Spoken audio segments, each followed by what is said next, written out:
السلام علیکم ورحمۃ اللہ وبرکاتہ۔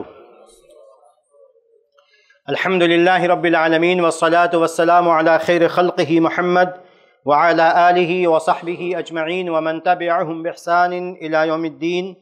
رب اشرح لی صدری ویسر لی امری واحلل عقدۃ من لسانی یفقہوا قولی۔ آج ہمارے سامنے ایک معاملات کا فقہی مسئلہ ہے کہ اگر کسی انسان پر میرا حق باقی ہے اور وہ انکار کر رہا ہے، یا انکار تو نہیں کرتا لیکن دے نہیں رہا ہے، اور مجھے اس کا کوئی مال مل جاتا ہے، کسی طریقے سے اس کا مال مجھے ملتا ہے، اس کی چیز مجھے ملتی ہے، تو کیا میرے لیے یہ حق ہے کہ میں اس سے کچھ بتائے بغیر میں وہ چیز لے لوں؟ جتنا میرا حق ہے اتنا میں لے لوں۔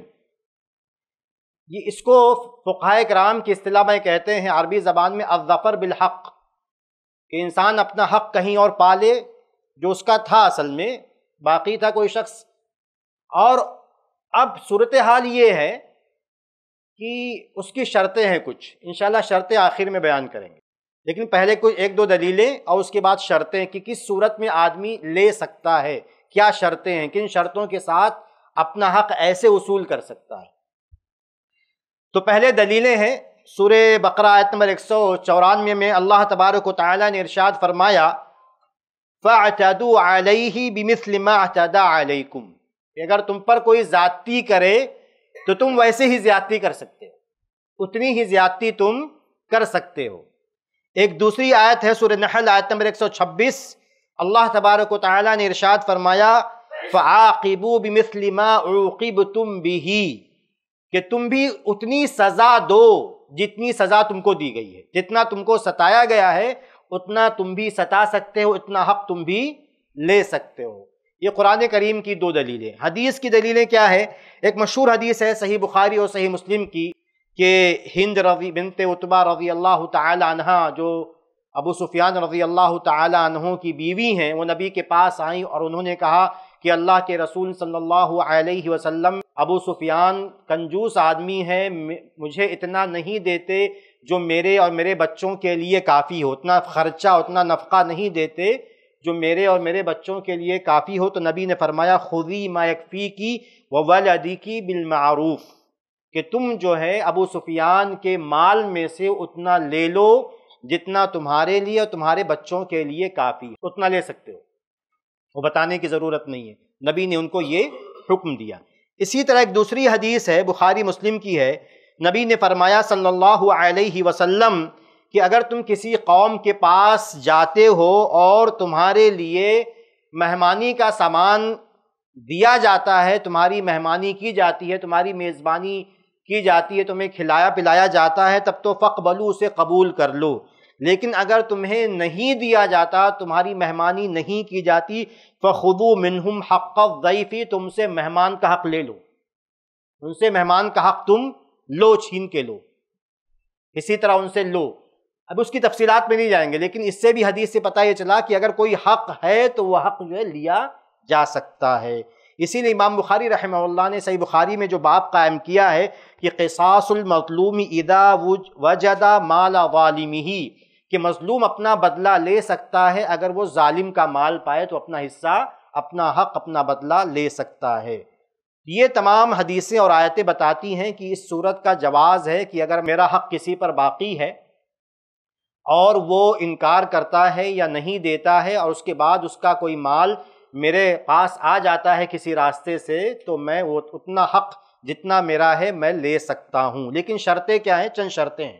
پہلی شرط کیا ہے کہ میں شرعی اور عرفی طور پر اس مال کا حقدار ہوں، یہ پکا ہونا چاہیے، کیونکہ کبھی ایسا ہو سکتا ہے کہ میں یہ سمجھوں کہ وہ میرا مال باقی ہے لیکن نہیں باقی ہے۔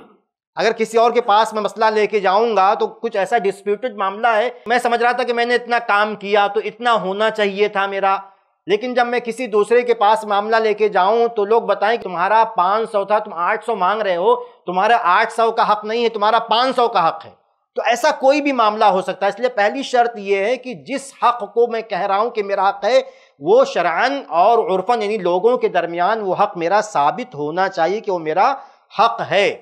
اسی میں ملا لیجئے دوسری بات کہ سامنے والا جس پر میرا حق باقی ہے وہ انکار کر رہا ہے یا نہیں ادا کر رہا ہے. یہ پہلی شرط ہو گئی. دوسری شرط کیا ہے؟ کسی عدالت کے راستے سے یا کسی بھی پنچایت کے راستے سے وہ حق لینا ممکن نہ ہو. کیونکہ اگر عدالت کے راستے سے حق لینا ممکن ہے، قضاء کے راستے سے، پنچایت کے راستے سے، کسی میٹنگ کے ذریعے، تو میں وہ راستہ اختیار کروں گا. لیکن اگر فرض کرتے ہیں کہ کسی عدالت کے راستے، کسی پنچایت کے راستے، کسی میٹنگ وغیرہ کر کے بھی لینا ممکن نہیں ہے. کیوں ممکن نہیں ہے؟ کیونکہ میں نے پیسہ لیا ہے، کوئی دلیل نہیں ہے، کوئی ثبوت نہیں ہے، کوئی گواہ نہیں ہے، عدالت میری بات نہیں مانے گی، کوئی پنچایت میری بات نہیں مانے گی، لیکن مجھے یقین ہے کہ وہ چیز میرا حق ہے. تو ایک تو یہ. دوسرا یہ کہ کبھی کبھی عدالت یعنی عدالت سے نہ ملنا ممکن نہ ہو. ایک صورت تو یہ کہ دلیل نہ ہو، گواہ نہ ہو. دوسری صورت یہ کہ عدالت کے تھرو اگر میں جاؤں گا تو میرا خرچہ بہت زیادہ لگے گا جو میرے طاقت سے باہر، میرے بس سے باہر ہے.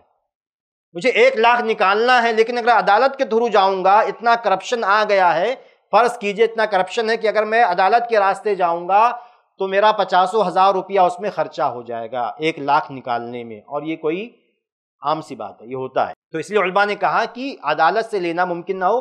دوسری شرط. تیسری شرط کیا ہے؟ کہ آپ کا جتنا حق ہے اتنا ہی لیں گے، اس سے زیادہ نہیں لیں گے. جتنا ہے اتنا لیں گے، اس سے زیادہ نہیں لیں. اس سے زیادہ لیں گے تو آپ ظالم ہو گئے. جتنا حق ہے، اگر 500 تھا، آپ کے پاس 1000 روپیہ آیا اس کا، اور آپ کا وہ آدمی 500 باقی تھا، تو آپ 500 لیجئے، 500 واپس کر دیجئے. صرف 500 کے حقدار ہیں آپ. اضافی کوئی 1 روپیہ لینے کے حقدار نہیں کہ آپ جو ہے اس کو سزا دینے کے لیے چلو 600 لے لیتے. نہیں، پیسے کا جرمانہ نہیں لیا جا سکتا. یہ شریعت کا قانون ہے کہ پیسے کا جرمانہ نہیں لیا جا سکتا. پیسے کی شکل میں جرمانہ کسی سے وصول نہیں کیا جائے. تو اگر 500 باقی ہیں تو 500 لیں گے جرمانے کی شکل میں، یا کسی اور شکل میں آپ 600 نہیں لیں گے. چوتھی شرط کیا ہے؟ چوتھی شرط یہ ہے کہ جو آپ لے رہے ہیں اس میں آپ کے پھنسنے کا چانس نہ ہو. کیونکہ کہیں ایسی صورت میں لیں گے کہ کہیں آپ کا لینا چوری نہ سمجھا جائے یا آپ کو الٹا الزام میں ڈال دیا جائے. تو یہ بھی دھیان میں رکھنا. علماء کرام نے کہا کہ ٹھیک وہ فائدہ ہے آپ کا 500، لیکن ایسا نہ ہو کہ فائدہ 500 چکر میں آپ کا 1,500 لگ جائے، آپ کا 50,000 لگ جائے، کوئی جو ہے کیس آپ پہ بن جائے، کوئی ایسی صورتحال پیدا ہو جائے. اس لیے لینے میں یہ دیکھنا ہے کہ آپ کی نسبت چوری کی طرف، ڈکیتی کی طرف، یا کوئی کیس، کوئی مصیبت، کوئی پریشانی آپ کے اوپر نہیں آنی چاہیے. اگر آپ لگتے ہیں کہ آپ محفوظ ہیں اور اس کی وجہ سے کوئی مسئلہ آپ کے ساتھ پیش نہیں آئے گا تو ایسی صورت میں آپ لے سکتے ہیں. ایک آخری بات کہہ کے بات ختم کرتا ہوں. یہ جمہور کا قول ہے. بعض علماء کرام کہتے ہیں کہ ایسا نہیں کر سکتے. ان کی دلیل ہے. دلیل کیا ہے؟ کہ نبی کی حدیث ہے، سنن نبی داؤد کی اور دیگر کتابوں میں ہے. نبی نے فرمایا کہ عدل امانت الی من ائتمنک ولا تخن من خانک، کہ جو امانت دار، جس نے آپ کو امانت دار سمجھا ہے یا اپنی امانت آپ کے پاس رکھا ہے، اس کی امانت ادا کر دو، اور جو آپ کے ساتھ خیانت کرے اس کے ساتھ خیانت نہ کرو. جو آپ کے ساتھ خیانت کرے اس کے ساتھ خیانت نہ کرو. تو بعض علماء کرام یہ کہتے ہیں کہ اگر آپ بغیر بتائے لیتے ہیں تو یہ آپ خیانت کر رہے ہیں. تو لیکن جمہور نے اس کا جواب دیا، جواب صحیح ہے. جواب یہ دیا کہ خیانت میں نہیں کر رہا ہوں، میں اپنا حق لے رہا ہوں. خیانت کب ہوگا؟ خیانت ہوگا کب ہوگا؟ 500 تھا، میں 6 سے لے رہا ہوں، تو اب میں 100 روپیہ میں خیانت کر رہا ہوں. لیکن جو 500 میرا ہے، تو جب میں اپنا حق لے رہا ہوں تو اپنا حق لینے میں کوئی خیانت نہیں ہے.